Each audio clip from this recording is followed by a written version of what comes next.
Soisy Glopotromat, bonjour et bienvenue à la pension Gloanec en ce salon de Noël 2017. Nous sommes ravis de vous accueillir. Est-ce que vous pouvez nous parler de votre dernier livre, Milek, le soldat méconnu? Alors, c'est mon dernier, mais je crois que ce sera vraiment le dernier. Ce sera mon seul livre, je pense, puisque c'est un travail de mémoire, essentiellement, un devoir de mémoire, qui s'est transformé en travail de mémoire et qui s'est transformé en parcours mémoriel. Donc là, on a vraiment tout l'aspect de mémoire qui intervient, puisque les documents qui sont à l'intérieur de ce livre sont des témoignages, de véritables témoignages en direct de la guerre de 14. Je dis en direct, puisqu'ils n'ont jamais été repris après la guerre, puisqu'ils meurent pendant la guerre. Ah oui. Donc il n'y a pas cette volonté de montrer un autre visage de soi, comme dans certains carnets de guerre de soldats. Il n'y a pas la volonté non plus de corriger ce qui a été fait. J'ai repris le texte intégral. Donc, du soldat, j'ai respecté même ces fautes d'orthographe quand elles sont là, surtout dans les carnets d'ailleurs. Dans les lettres, les lettres qu'il écrit à sa marraine de guerre sont sans faute, il écrit vraiment de façon remarquable. Les deux styles d'écriture sont complètement différents.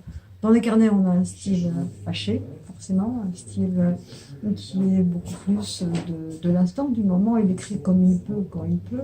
Dans les lettres, on sent vraiment que là, il veut séduire. Il se soigne. Il se soigne, il veut montrer une bonne image de lui, il veut montrer qu'il est un jeune homme instruit, ce qu'il est. Et il veut aussi, donc, les messages qu'il a envie de faire passer arrivent correctement. Donc ce n'est pas du tout la même démarche, qui fait que les deux sortes d'écriture se complètent. Il y a une troisième sorte d'écriture qui sont les lettres à la famille aussi. Et ces lettres à la famille, comme les lettres à la marraine, je les ai mises à l'intérieur des carnets au jour où il écrit. Soit la lettre, soit la carte, soit ce qu'il écrit donc alors que dans le carnet, il écrit pour lui. Alors c'est ça, un carnet de guerre de soldat. C'est un monologue, c'est quelque chose, je pense, qui sert à...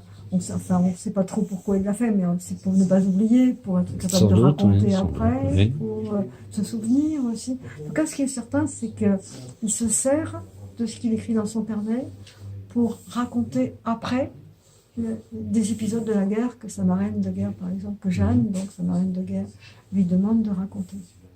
Et c'était quelqu'un de Pont-Aven, hein, oui, m'avez-vous c'est dit. une jeune fille de Pont-Aven qui a le même âge que lui, qui a grandi donc avec lui, qui habite un petit peu en arrivant en face du cimetière actuel de Pont-Aven. Et cette jeune fille donc a une sœur, une amie, et donc les lettres qui sont envoyées à Jeanne sont aussi partagées par sa jeune sœur, l'amie.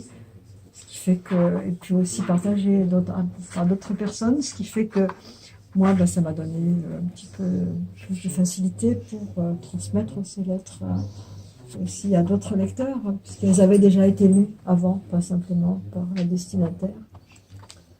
Donc je me suis dit, voilà, ça veut dire que je peux aussi les transmettre. Et puis quand Catherine, donc la petite Catherine Germain, la petite fille donc de Jeanne, la petite nièce de Jeanne, parce que Jeanne ne s'est jamais mariée, n'a jamais eu d'enfant. Donc quand Catherine Germain m'a donné les lettres, elle m'a dit, écoute, tu en feras ce que tu voudras. J'estime qu'elles peuvent te revenir, puisque moi je n'ai pas d'enfant, ce qui n'est pas ton cas. Donc elles sont destinées à être gardées.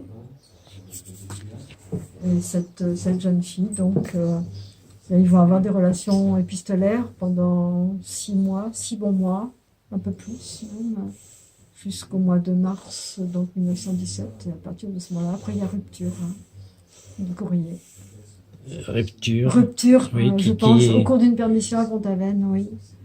Oui, puisque là j'ai les preuves aussi qu'il y a rupture.